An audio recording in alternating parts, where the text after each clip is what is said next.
November 1943. Steel has its own smell.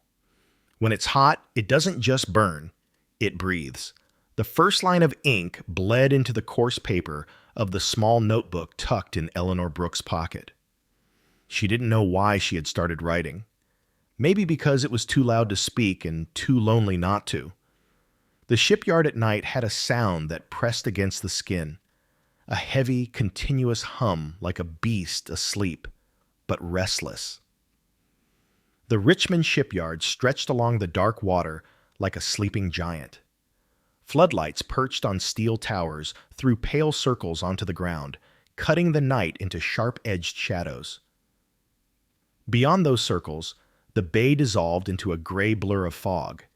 The air was cold and smelled of salt, diesel, and scorched metal. Somewhere across the yard, a hammer struck a girder. Sparks flew, their orange arcs briefly alive before they disappeared into the black. Eleanor stood on the scaffolding beside the half-built hull of a Liberty ship. The steel plates beneath her boots were slick with frost. She adjusted the heavy leather gloves on her hands, tugged the welding mask down over her face, and listened to the world shrink into the sizzle of her torch. She had not been born to this world of steel and fire. A year ago, she had been cleaning hotel rooms in Oakland, folding other people's sheets, wiping down the fingerprints of strangers. The war had changed everything men gone overseas, factories short on hands, the government calling women to fill their places. The posters said it was patriotism. For Eleanor, it was something quieter, a way to work, to be more than invisible. The welding torch hissed as she struck the arc. The blue-white light bit through the dark, sharp and blinding. Molten metal filled the seam like a bright vein, pulsing with heat. She moved slowly, deliberately, letting the weld settle into place. She could feel the steel vibrate under her boots, not enough to shake, but enough to remind her she was standing on something alive. The night was a chorus of welding torches, the crackle and spit of molten seams, the metallic groan of plates expanding and contracting. Around her, silhouettes of other women moved in silence, faces hidden beneath masks and shadows. Most of them didn't talk during the night shift. Talking wasted breath. Talking made the hours slower. The foreman's voice carried faintly from below, roughened by years of shouting over noise. Orders were barked more than spoken. Cranes swung beams through the air with a slow inevitability, their chains rattling in the cold. Eleanor smelled the oil on the steel cables, sharp and metallic, like blood in winter air. She paused between welds, pushing the mask up. Her breath came out in pale clouds. Above the yard, the fog pressed low, softening the edges of everything. The black outline of the unfinished ship loomed against the sky like a carcass hung on hooks. It was hard to believe that these floating skeletons, assembled in pieces, would soon cross. Oceans carrying everything from tanks to flour, dodging torpedoes and storms alike. Eleanor leaned against the steel and pressed her gloved hand flat against it. It was warm beneath the surface frost, radiating the heat of her last weld. For a second, she imagined she could feel it breathe. A slow, deep pulse beneath her palm. She wrote about it that night because it unnerved her. She hadn't told anyone about the sounds the ship made. When the heat cooled and the night grew colder, the steel talked back. It creaked and popped softly, as if adjusting its bones. Sometimes it was a deep, almost human groan, stretched from one end of the hull to the other. No one else seemed to notice, or maybe they noticed and didn't care. She started her shift at 6 p.m. and didn't finish until nearly dawn. The hours blurred. One section of hull became another. Her muscles ached from the weight of the equipment and the awkward angles. She had learned to weld crouched, standing, on ladders, or lying on her back in the cramped underbelly of a ship where sparks rained down like summer storms. Her hair smelled of burnt metal no matter how many times she washed it, and yet there was a strange intimacy to the work. She liked the way the torch carved through the silence, how her hands learned the language of heat and metal. It was a language she couldn't have named, but she understood it better than words. When she removed her gloves that night, her fingers were stiff, cold at the joints, but hot at the skin. Her arms trembled slightly, not from fear, but from the weight of hours. She walked down from the scaffold, boots clanging against the rungs, and crossed the yard. The cafeteria was nearly empty at midnight. The coffee tasted like rust and mud. But it was warm, and that was enough. She sat alone at a steel table, notebook open, pencil in hand. She didn't write about victory or patriotism. She wrote about the way the fog caught the light, about the sound of steel shifting under her boots, about how the welding flame looked like a living thing. There was a war going on, though she never saw it. Men talked about the front as if it existed on another planet. Here, the war was in the metal, in the race to build ships faster than they could be sunk, in the tired eyes of the women around her, wrapped in heavy coats, hands raw from labor. Eleanor sometimes wondered about the men who would sail these ships. She imagined them running their hands along the walls she welded, never knowing who had laid those seams in the dark. She imagined the ocean hitting the hull and the ship holding. That was all she needed to imagine.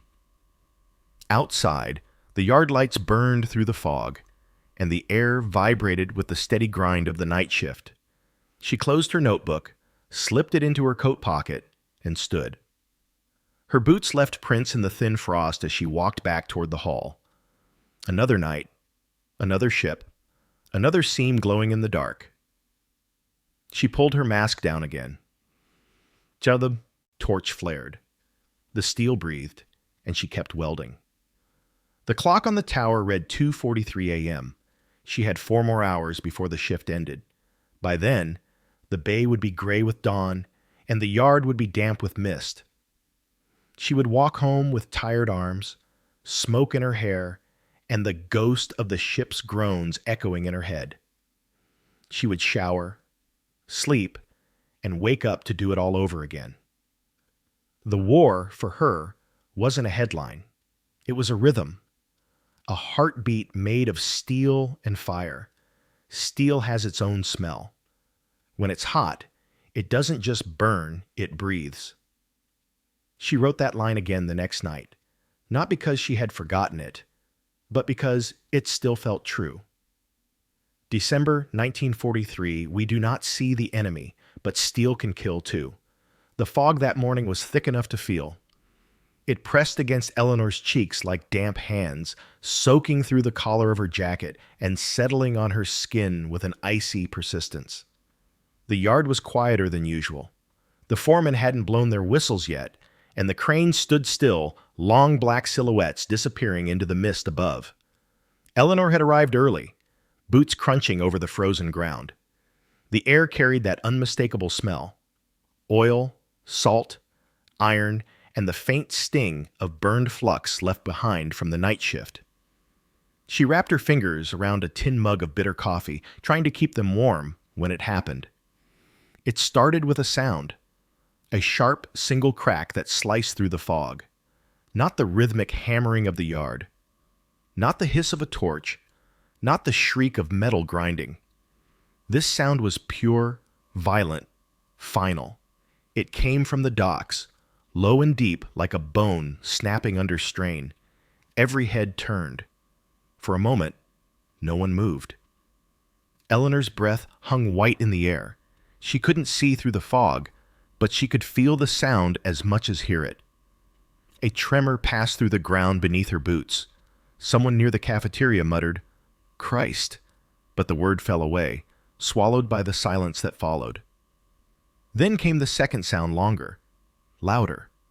A ripping noise that didn't belong to machines or storms, a sound that carried weight, a sound of something giving way. The foreman shouted. Welders and pipe fitters rushed toward the water's edge, their shapes dissolving into the mist. Eleanor followed, drawn by something between fear and disbelief.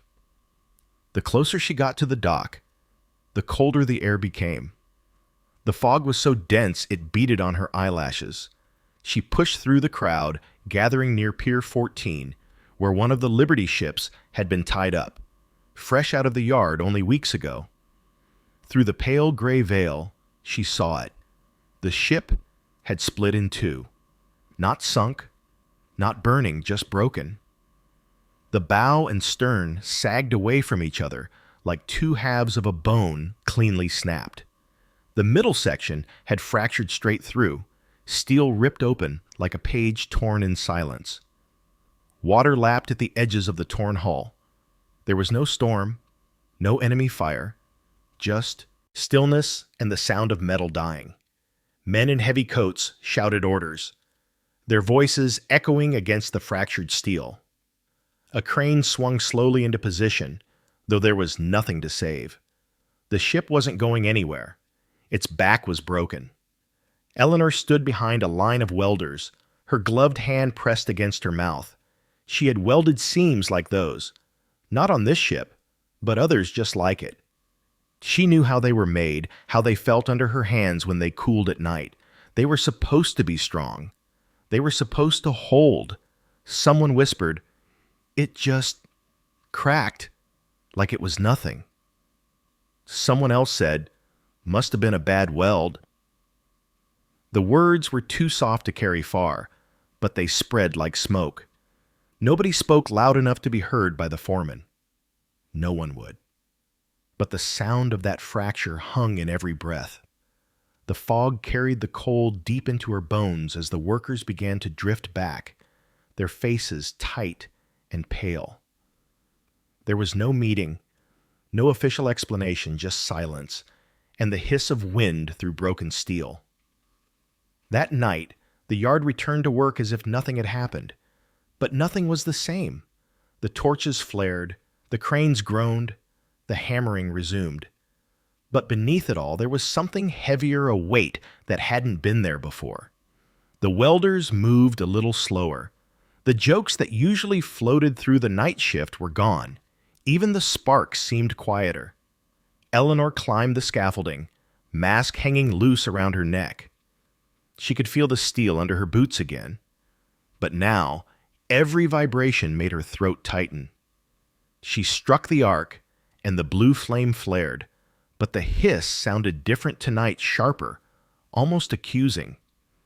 As she worked, she imagined the fracture again, not as a single event, but as something waiting inside the metal, patient and silent. She imagined invisible cracks spreading beneath her hands, growing in the dark, waiting for cold air and quiet water. She had always thought of steel as solid, reliable, immovable. Now it felt fragile, almost treacherous. The woman working on the next beam over glanced at her once, as if to say something, then didn't. That was how fear worked here. Nobody spoke of it, but everyone felt it pressing at the back of their teeth. When the shift bell rang at midnight, Eleanor didn't go straight home. She walked down to the dock alone. The fog was thinner now, revealing the broken Liberty ship still tethered in place, a carcass that hadn't yet been taken apart. Floodlights threw pale yellow over the fractured seam. She could see the raw edges of the steel, jagged like torn fabric. The welds had failed in clean, merciless lines. In the cold air, the ship made small sounds, groans, pops, echoes of its death. She stood there for a long time. Her boots left damp marks on the wooden planks. She imagined the men who would have sailed her. She imagined them out in the Atlantic, in the ice and the dark, hearing that sound out, there with no one to run to. She thought of how close the fracture line was to where a crew's bunks would have been. The thought made her chest tighten until she had to press her palms against the rail to steady herself. We do not see the enemy, but steel can kill too. She whispered it to herself, though she didn't know why. The next morning, the official story came. A brittle weld, a stress fracture, a technical problem, words that turned something violent and terrifying into something tidy. Men in clean suits carried clipboards and spoke in low tones, and the workers nodded as if those explanations could make the sound of that crack disappear. But Eleanor couldn't unhear it. When she picked up her torch again the following night, her hands trembled slightly. She wasn't the only one. Welders checked their seams twice. Pipe fitters glanced at the steel like it might suddenly split under their feet. The air was heavy, even with the roar of work all around. And in the middle of it all, the shipyard itself seemed to hold its breath. Eleanor began keeping her notebook in the pocket of her jacket. That night she wrote, in a hand still shaking from the cold, "The ship didn't sink, it just broke. Like the sound of a knuckle snapping, only louder, only final." She pressed her pencil harder against the paper as she wrote the last line. "We build these ships to carry men across the ocean. But tonight, I heard it the moment steel decided to stop holding." The notebook closed with a soft snap. The war felt closer now. Not in distant battlefields, not in radio reports. It was here, in the dark, in the steel. It was in the echo of a single crack still ringing in her head long after the night fell silent. I think maybe steel isn't weak. Maybe it's us who refuse to listen.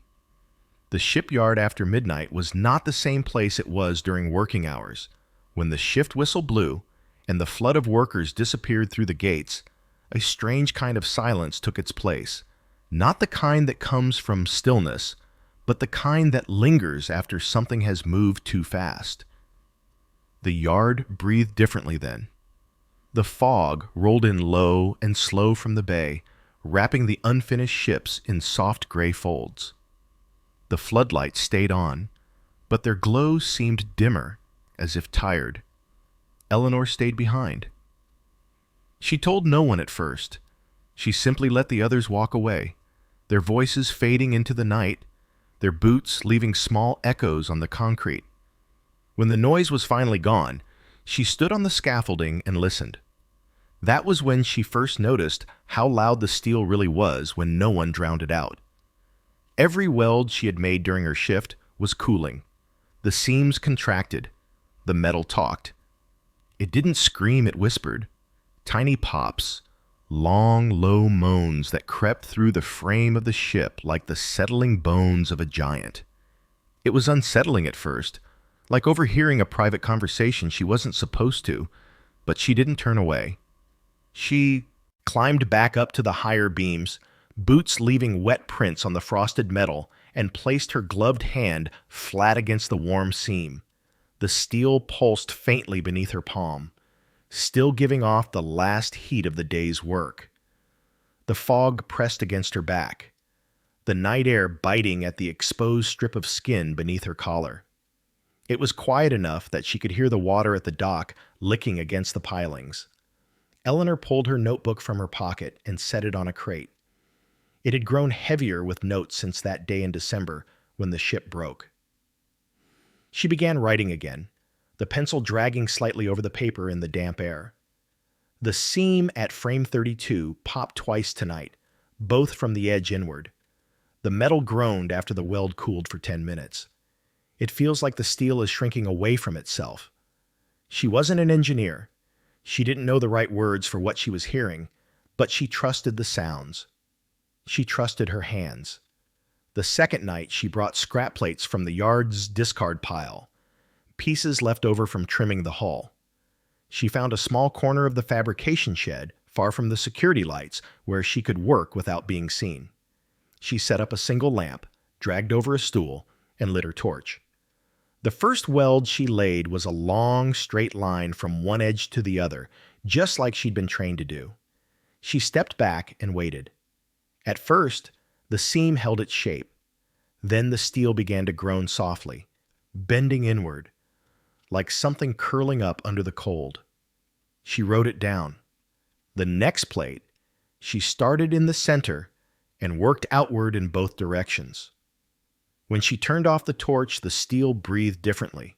No sharp pop, just a long, slow exhale. When she placed her hand on it, it lay flatter, smoother. She wrote that down too. Night after night, she returned to that corner after the others had gone home. She experimented with angles, with starting points, with alternating sides of the plate. She welded in short bursts, in spirals, in broken sequences. Every variation had its own voice, its own rhythm. Some plates seemed to fight back. Others relaxed into stillness, like a tired body finding a way to rest. She listened. She began to imagine the ships differently, not as inert things waiting to be built, but as bodies under tension, alive with invisible forces. She began to understand that the welds weren't just lines holding plates together, they were scars that determined how the ship would carry its weight, how it would breathe under the cold pressure of the sea. When she returned to her assigned work during the day, she noticed things she hadn't before. Welders hurrying through long seams without pause. Plates pulled slightly out of alignment to make schedules. The sound of metal straining beneath the torch. She had learned to hear it. And once she heard it, she couldn't unhear it. The others didn't notice her experiments. Or if they did, they said nothing. In the shipyard, people kept their heads down. The work was endless, the deadlines brutal.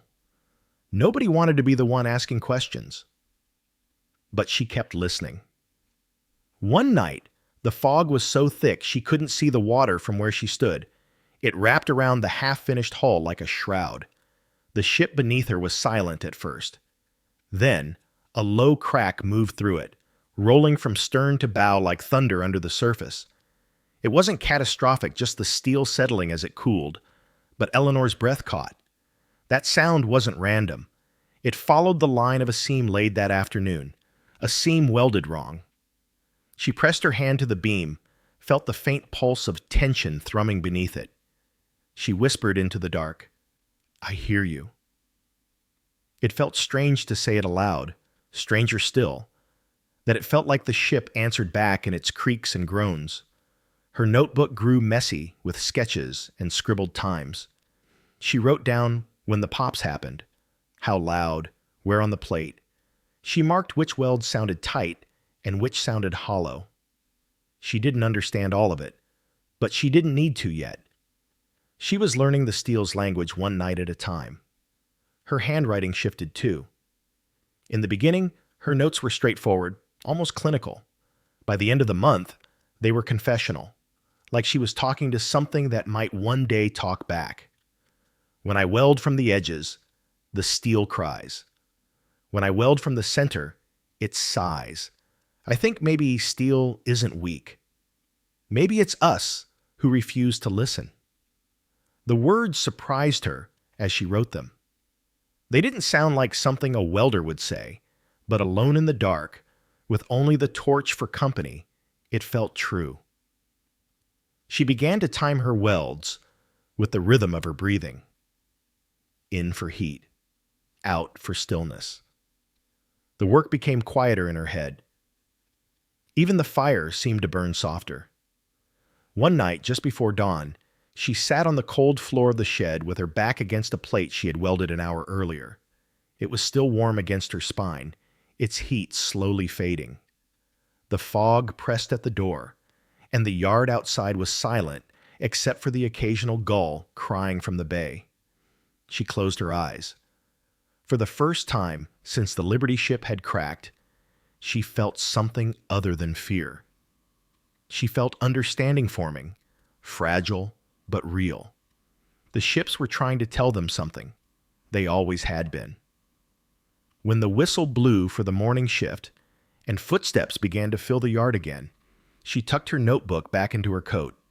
Her face was blackened with soot, her hair damp with fog.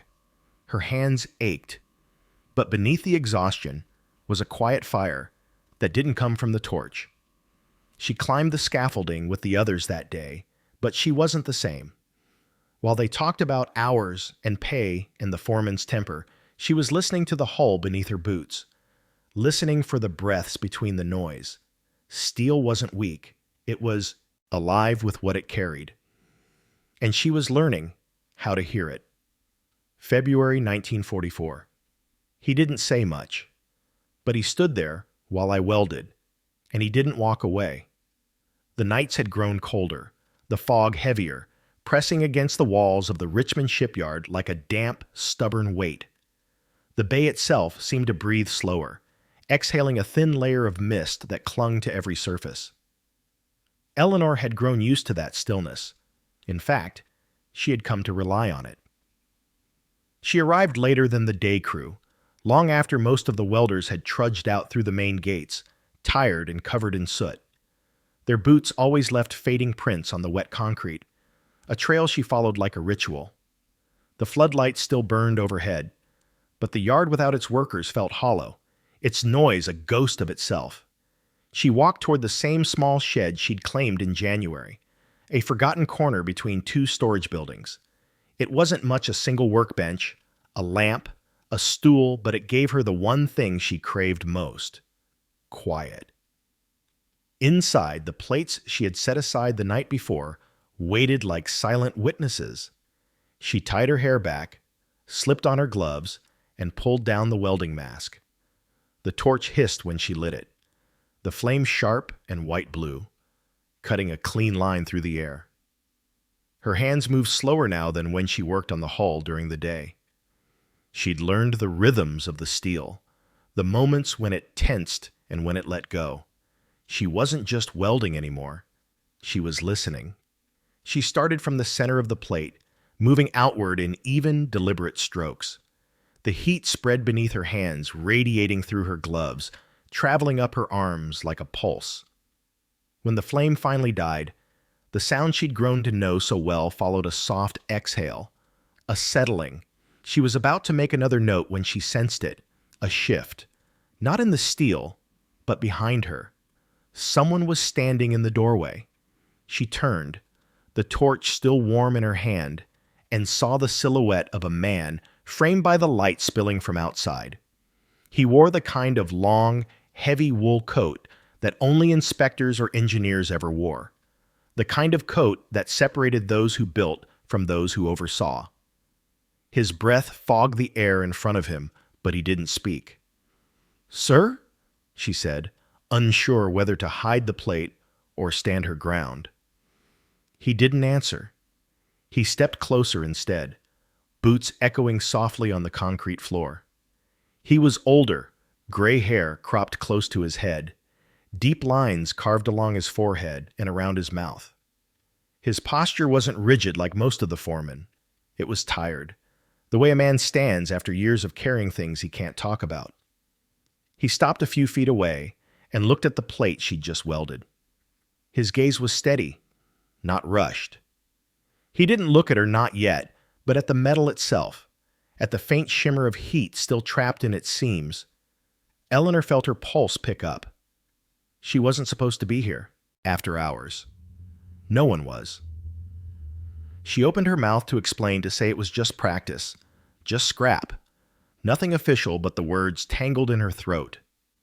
Instead, she lifted her chin a little, as if bracing herself for whatever came next. The man finally looked at her. His eyes were pale, almost colorless in the half-light.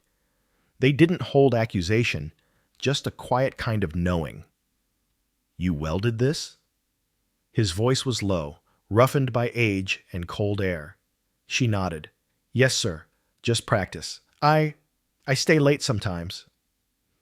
He glanced at the notebook on the bench, open to a page dense with her cramped handwriting arrows pointing to seams, notes about cracks, cooling times, and the strange language she'd built to describe what she heard. He didn't pick it up, but he didn't ignore it either. "You start in the center," he said after a long silence. It wasn't a question. "Yes," she said. Her throat felt tight. "It settles better that way. Doesn't warp as much." His eyes flicked to the edges of the plate, where the steel lay flat and quiet, no sharp pops, no curling. "You're right," he said softly, almost to himself. She blinked, uncertain she'd heard correctly. For weeks, she had welded alone, listening to the steel like it was a secret she wasn't supposed to know. She had imagined this moment in flashes, someone finding her here, mocking her, reporting her, dismissing her because she was just a woman with a torch and a notebook. But he didn't mock her. He didn't tell her to stop. He simply stood there, hands tucked into his coat pockets, looking at the metal the way she had learned to, quietly, carefully. Most welders don't notice, he said. They lay their seams and walk away. They don't listen. Eleanor hesitated, not sure if she should speak. I didn't notice at first either, she finally said. But it talks to you, if you stay long enough. That made the corner of his mouth twitch. Not quite a smile, more like recognition. It does, he murmured. He stayed while she picked up the torch again. He didn't instruct or correct. He didn't interfere. He just watched. Eleanor felt the weight of his gaze with every movement, but it wasn't the weight of judgment. It was heavier than that. It was the weight of someone who understood. She lit the flame. This time, she started not in the center, but at the edge, deliberately making the kind of weld she knew would betray itself. When she cut the flame, the steel responded exactly as she expected. A sharp crack as the tension snapped inward, warping the seam almost imperceptibly, but not invisibly. The engineer didn't flinch. He simply nodded, as if she had just confirmed something he had long suspected. She welded again, this time the way she preferred, center outward, alternating sides. The seam cooled in silence, no sharp noises, just the gentle creak of steel breathing. When she pulled off the mask, her face was damp with sweat despite the bad cold. She looked at him, uncertain of what she was supposed to see in his expression, but his eyes held the same quiet recognition as before. You keep doing this, he said finally, voice low. Listening. She nodded slowly. He didn't offer a handshake. He didn't say her work would change anything. He didn't make promises about being heard. But he also didn't tell her to stop. And that, in a place where silence was more common than praise, meant everything. The whistle from the distant gate broke the stillness, signaling the change of shifts. He pulled his hands from his pockets and buttoned his coat. Before turning to leave, he looked at the notebook one last time. Write everything down, he said quietly. Then he walked out into the fog. Eleanor stood alone again, the echo of his footsteps fading. Her hands shook slightly, not from the cold, but from the way hope and fear tangled together in her chest. Men like him didn't usually see women like her. Women weren't engineers. Women weren't supposed to notice the language of steel. They were supposed to follow the steps, nothing more. But he had watched, and he hadn't walked away. That night, she filled 3 more pages in the notebook. Her handwriting was sharper, faster, more certain. She wrote about the way the steel groaned and the way the silence felt different with someone else there to hear it too. She didn't know what it meant yet. She didn't dare imagine it meant anything at all. But she kept writing, kept welding, kept listening. He didn't say much, but he stood there while I welded, and he didn't walk away. It was a small thing, but in that yard, in that winter, small things mattered. I recognized something familiar in the new drawings, like a voice that once only I could hear, now echoing through the entire yard. The first sign of change came quietly, like everything else in the yard. It arrived not with speeches or announcements, but in the small, stiff stack of cards the foreman handed out at the start of the shift. Sequence cards, someone whispered. Each welder received one, laminated, numbered. Each weld point on the plates marked with precise order and direction. No longer just a line and a hurried instruction. No longer the chaotic rush that had filled the yard for months. Eleanor held her card like something fragile. She stared at the neat little arrows and the bold numbers beside them. Start here. Move there. Alternate. Do not weld in one direction continuously. She ran her thumb along the edges of the card, feeling the slight tackiness of fresh ink, and something inside her chest tightened. She'd seen these sequences before. Not on cards, not in ink.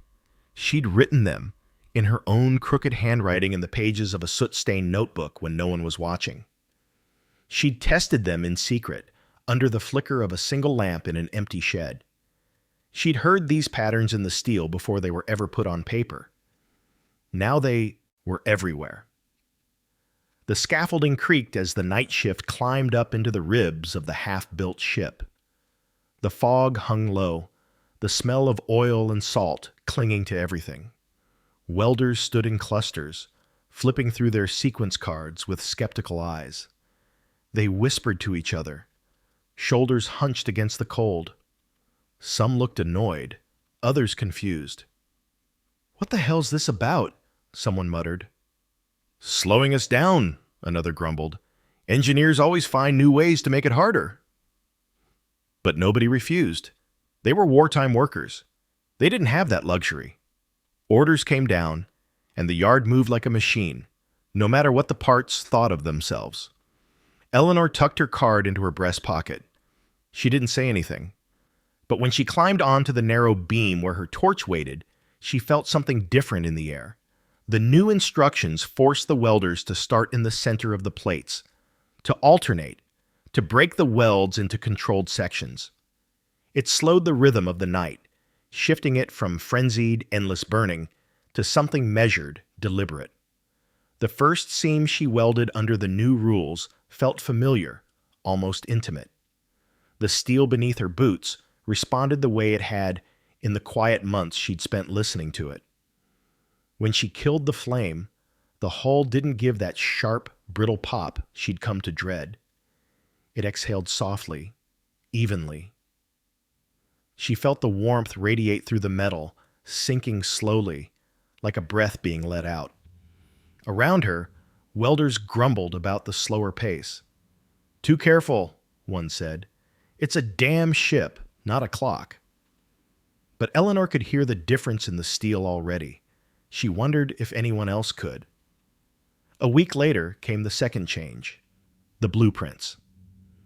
The usual sharp, squared hatch corners that every Liberty ship had, the same corners she knew acted like traps for stress, were gone. In their place were rounded arcs, smooth transitions where plates met, soft curves like breaths drawn more easily. Eleanor saw the revised drawing pinned to the wall in the break room.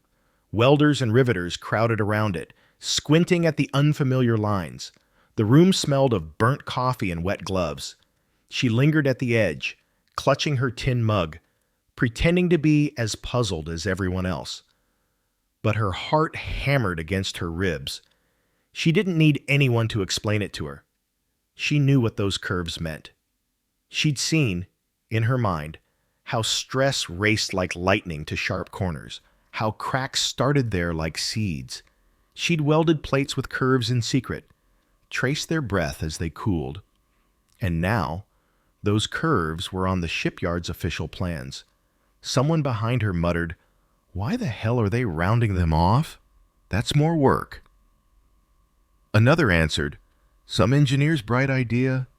She turned away before anyone could see the small, involuntary smile that tugged at the corner of her mouth. The voice that had once only lived inside her head, inside her quiet nights with steel and flame, now filled the yard. It echoed in the way people welded, in the way the hulls were drawn. But no one knew where it had started. No one knew it had begun with a woman who stayed after her shift, listening to steel in the dark. She didn't expect them to know. She didn't even expect anyone to care. But the recognition was a strange ache, equal parts pride, and a quiet kind of loneliness.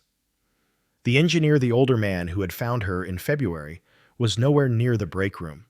He didn't stand beside her when she worked, didn't tell anyone what he'd seen her do.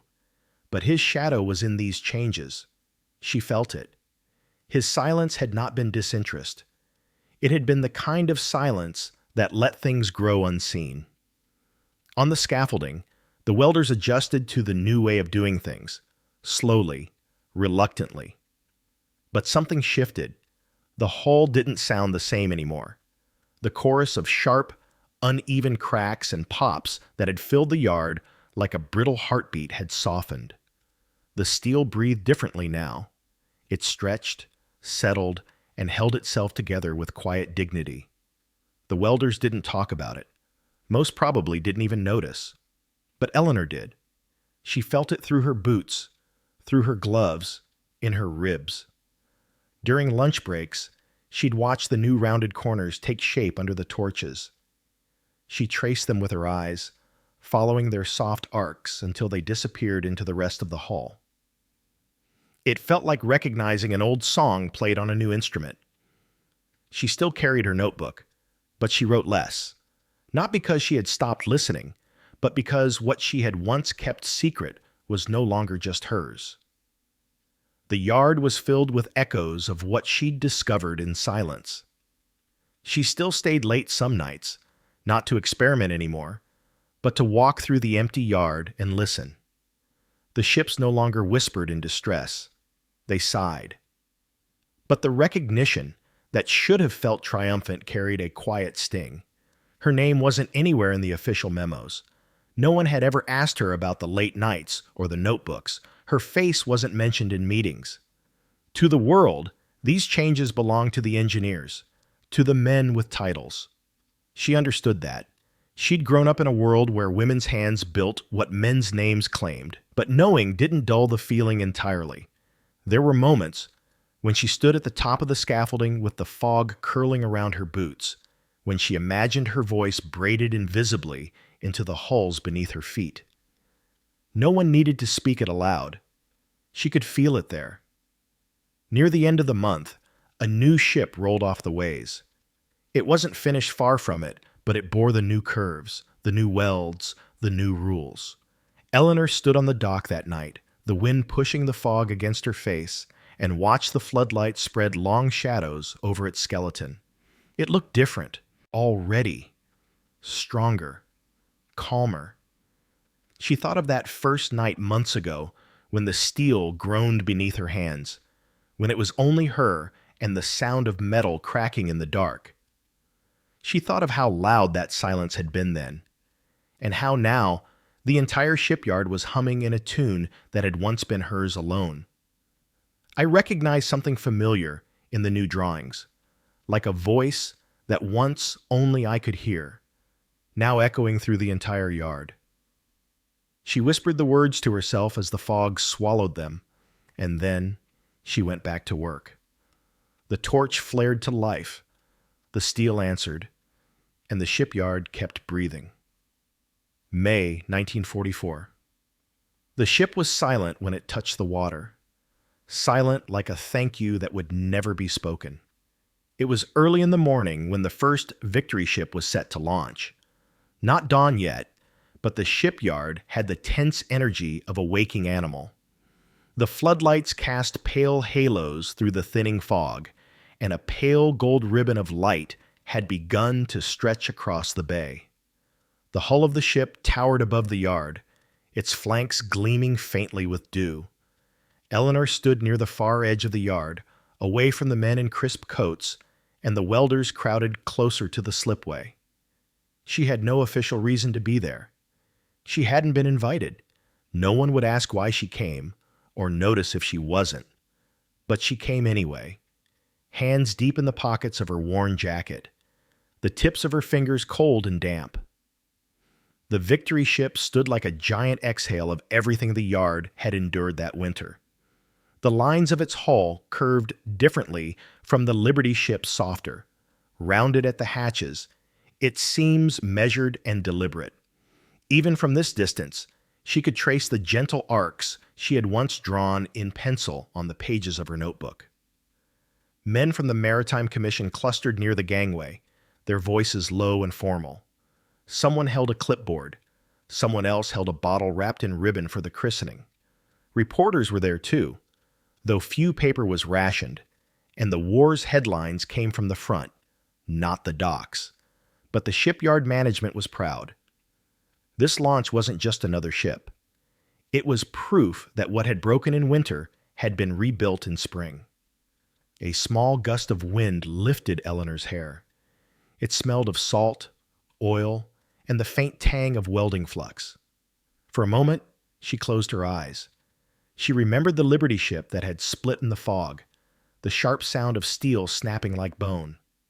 She remembered the hush that followed, the fear that settled into every welder's chest. This morning, the hull made no sound, no brittle pops, no shifting groans, just a steady, patient silence, like something alive but content to wait. The engineers had spent weeks rehearsing this launch. New sequences, new steel formulations, new welds. Eleanor had followed the construction from a distance, day after day, watching how carefully they built it, watching her quiet discovery take shape in rivets and welds she didn't personally lay. When the crane operators moved into position, the whole yard seemed to hold its breath. The shipyard foreman raised his hand, then dropped it. The massive wedges under the hull shifted. Metal screamed not from fracture, but from movement, and the ship began its slow, steady slide toward the water. The Victory ship glided forward like a living thing, gathering speed down the slipway. Workers cheered, voices breaking through the fog, whistles cutting the cold. The bottle struck the bow with a dull crack. Foam exploded across the hull. And then, with a smooth, deliberate grace that no Liberty ship had ever managed, the Victory touched the water. No sharp cracks, no unsettling creaks, just the long, quiet sound of steel meeting the sea. Eleanor felt the breath leave her chest. She hadn't realized she'd been holding it. Months of listening to steel groan, months of testing in secret, months of watching others take what she'd found and make it official, it all narrowed to this single moment. The ship floated free, rocking gently, its curved hatches catching the pale light. She watched the water slide along its hull and felt something deep in her bones shift. This was the sound she had imagined in the quiet and absence of pain, of strain, of the steel crying out under its own weight. Someone behind her laughed loudly, a celebratory sound. Someone else clapped her on the shoulder without realizing who she was. She wasn't part of the engineer's circle. She wasn't among the managers who'd pose for photographs. She was one of the thousands of hands whose work would be remembered only as a collective, faceless effort. She didn't care about her name on a document, but there was an ache beneath the pride, a quiet bitterness, not sharp, but deep and still. She'd felt the steel breathe before anyone else cared to. She'd heard the ships cry at night when the yard was empty. She had spoken their language in the dark. And now, the world would never know. The old engineer. The one who had watched her weld in silence months before stood near the slipway with the others. His coat was buttoned up against the wind. He didn't look at her, but for one brief second, as the ship settled into the water, his hand curled into a fist at his side and then slowly opened. It wasn't a gesture meant for applause. It was too small for that, but it felt like recognition. She lowered her gaze and smiled, just a little. The crowd's cheers swelled as the ship rocked into its first slow turn, tugboats ready to guide it. Reporters scribbled. A few photographs snapped. Welders wiped their hands on their overalls and lifted their heads a little higher. For months they had worked through the cold, through the fear, through the whispers of breaking hulls.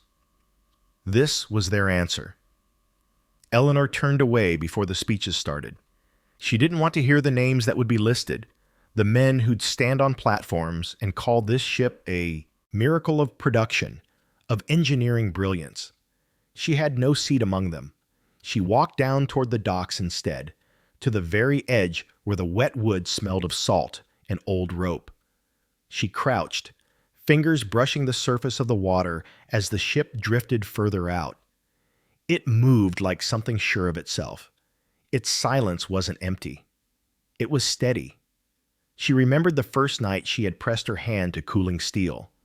She remembered the whispering cracks, the way the ship had seemed to wince beneath her palms. She remembered thinking the steel wasn't weak, it just wasn't being heard. Now, the ship didn't need to cry to be noticed. It was built differently. It carried the weight differently. Her hands trembled, just slightly. She pressed them together, warming them with her breath. Her reflection wavered in the dark water. It showed a woman with soot under her nails and wind in her hair. No medals, no title. But the silence on the water felt like it belonged to her in some small, hidden way.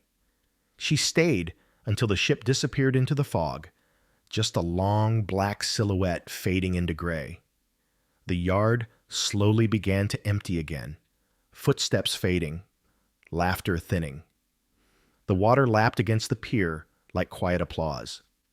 She pulled out her notebook, which she hadn't written in for weeks. The pages were stiff, edges worn from being carried in her jacket. She opened to a blank page and stared at it for a long time, the pencil hovering just above the paper.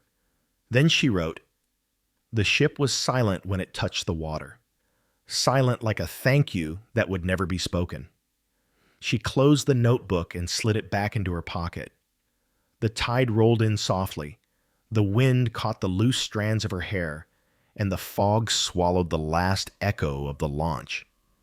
Somewhere out there, the ship would sail through the North Atlantic, into waters cold enough to crack a Liberty ship in two. And this time, it would hold. Eleanor straightened, hands deep in her pockets again, and walked back toward the yard. The torchlight flickered on distant scaffolding. New ships waited to be built. No one knew her part in the silence, but she did, and that was enough. They cheered, but all I heard was the steel sleeping. The announcement came on a hot morning when the air hung heavy over the Richmond yard, thick with the scent of oil, iron, and sun-baked salt from the bay. Someone ran through the mess hall with a radio held high, shouting that it was over. Not almost over, not soon, but over. Japan had surrendered. The war was finished. The yard erupted. Someone banged a wrench against a steel beam until the sound rang through the entire site like a bell. Men and women threw their gloves into the air, laughed until they coughed, wrapped their soot-streaked arms around each other. Whistles blew from the cranes. Even the foreman, usually stone-faced and sharp as a blade, was smiling. Eleanor stood on the edge of the crowd, hands shoved deep into her pockets, watching the celebration unfold like it belonged to someone else. Her body felt strangely still amid the noise, as if a part of her had already stepped out of the moment. For years now, the rhythm of the yard had matched the rhythm of the war, the endless welding torches, the clanging of plates, the thrum of the cranes as new ships slid into the bay. Liberty ships, then Victory ships, one after another, as fast as hands could build them. Each one had left carrying a piece of someone's life. And now, just like that, the need was gone. The workers were already talking about going home, about husbands returning, about brothers and sons stepping off trains in uniform. Some laughed through tears. Some simply stared at the sky as if it had been returned to them. A young welder named Ruth was spinning in circles near the scaffolding, arms wide, her face turned to the sun. The yard had never been this loud without a machine making the noise, but beneath the shouting, beneath the clamor, there was something else. A quiet, low sound that only Eleanor seemed to feel. The steel was still. She walked away from the crowd, past the mess hall where people were hugging, past the foreman's shack where someone had already uncorked a bottle of cheap champagne, past the storage sheds that had once felt like her second home. The yard that had once vibrated with urgency now felt like a stage after the final curtain, the echoes of performance still clinging to the rafters. The slipway was empty. No ship waited to be launched. The cranes were locked in place, their cables swaying gently in the wind like loose strands of hair. Eleanor stopped in front of one of the prefabrication sheds. Inside, the welding bays were half abandoned, plates stacked neatly but untouched. Dust had begun to collect on the edges of the workbenches. It hadn't been more than a few days since she'd welded here, and yet it already felt like another lifetime. She sat down on a crate and pulled the small notebook from her jacket pocket. The cover was soft now, edges frayed, the corners dark with grease and soot. Inside were months of late nights, weld patterns, sketches of curves, fragments of thoughts scrawled between shifts. She flipped through the pages, her fingertips moving over the words like they were something fragile. The early entries were shaky, written with the uncertainty of someone working in the dark. Notes about the way steel popped, the way seams breathed, the way ships cried when no one else was listening. Later entries grew steadier, structured, confident. Observations that had seeped into the bones of the shipyard without ever carrying her name. She closed the notebook carefully, as if it were a living thing, and slid it into the bottom of an old toolbox she'd once used for scrap experiments. She doubted anyone would open it again. That felt fitting. The notebook had always belonged to the silence. Outside, a train whistle blew faintly from the direction of the city. More workers were leaving. Some carried small suitcases. Some carried nothing at all. They walked through the gates with an ease she both envied and understood. Their war was ending. Their hands would no longer be needed here. The shipyard had been built to answer an emergency. Now, without the war, it was shrinking back into something smaller. She leaned against the doorway, arms crossed, and watched a group of men lower one of the signs near the entrance. The paint had faded, but she could still make out the bold white words against the navy background. "We build to win." Eleanor wondered what the yard would sound like when it was finally quiet, when the torches went out for good, when no more hulls waited on the slipway. She thought of all the ships already at sea, their rounded hatches slicing through cold Atlantic water, their seams holding fast against the waves. She thought of the steel that no longer cried when it cooled. The noise of celebration drifted toward her again, the laughter bright and distant. She didn't resent it. It was a good sound. But it wasn't hers. She walked toward the dock, the place she had stood 15 months earlier when the first Victory ship slid into the water in silence. The boards were warm under her boots from the late summer sun.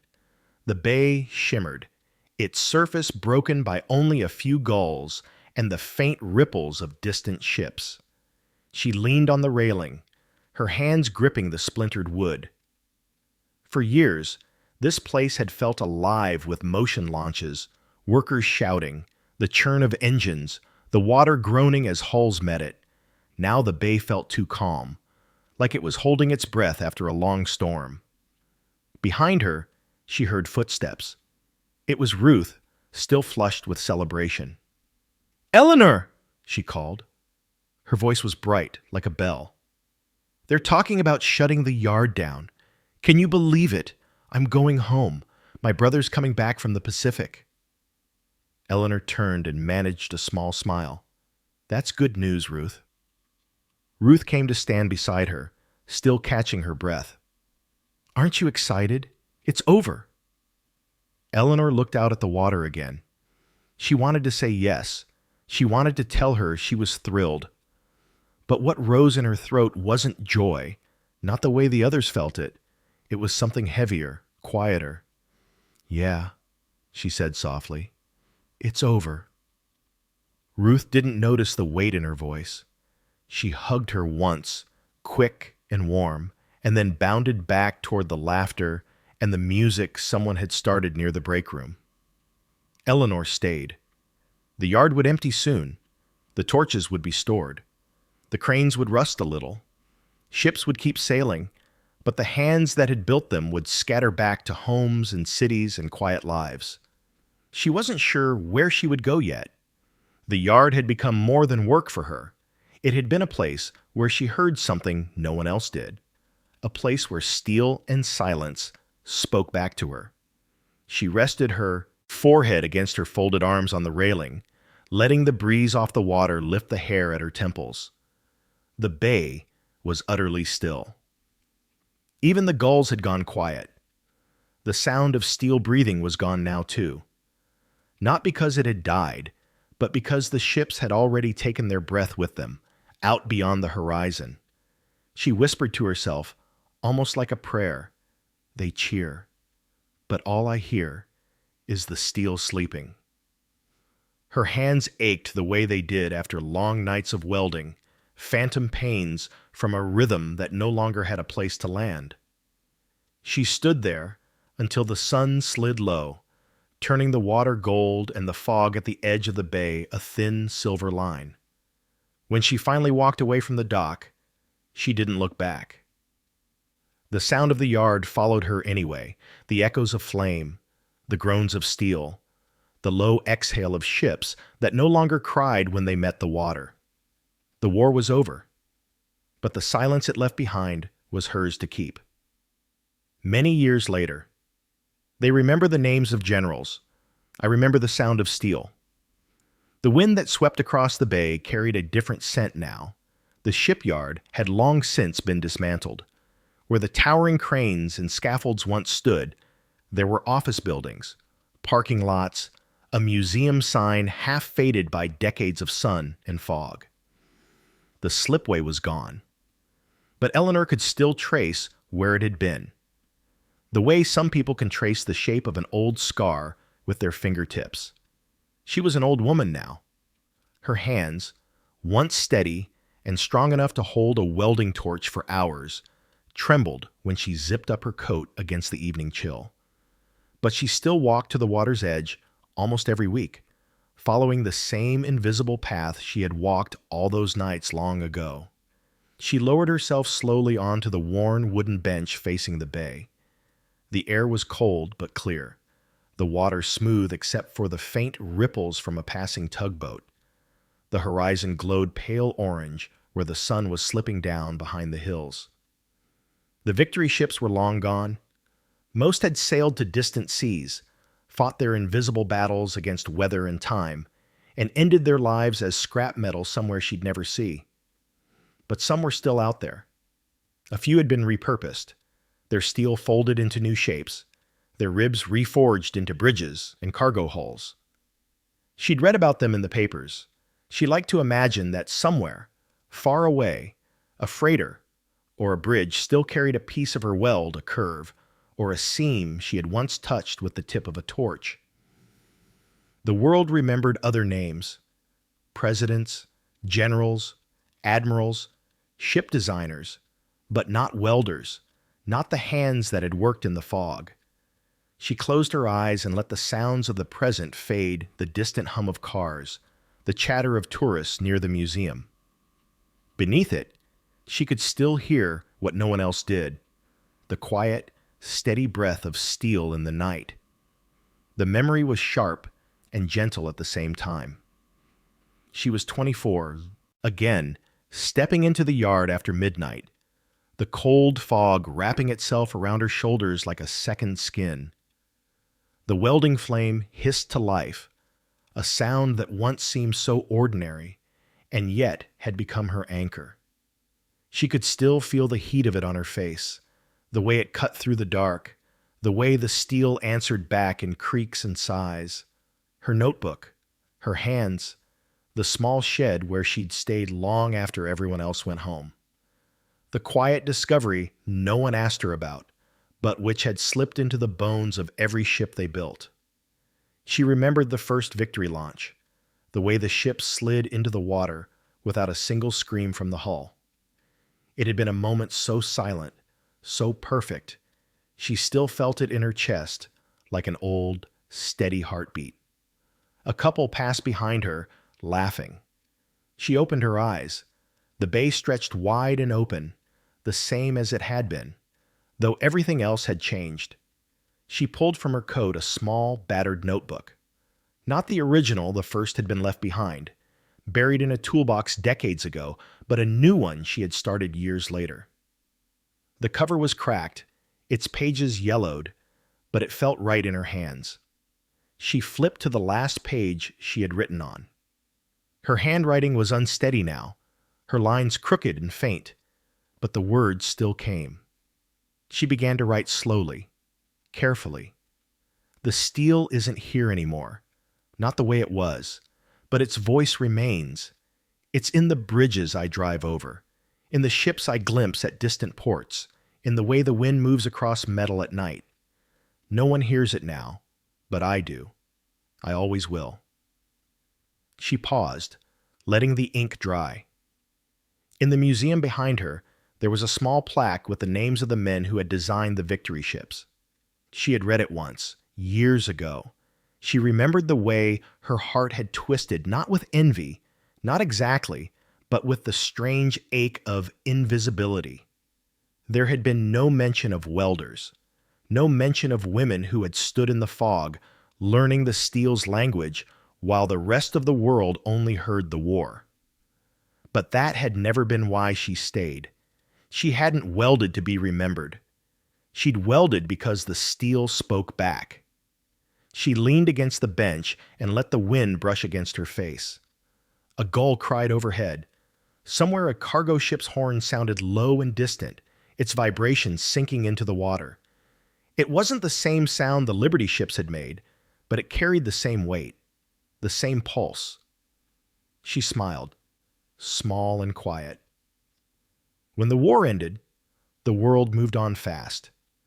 The women who had built ships went home, took other jobs, raised children, aged.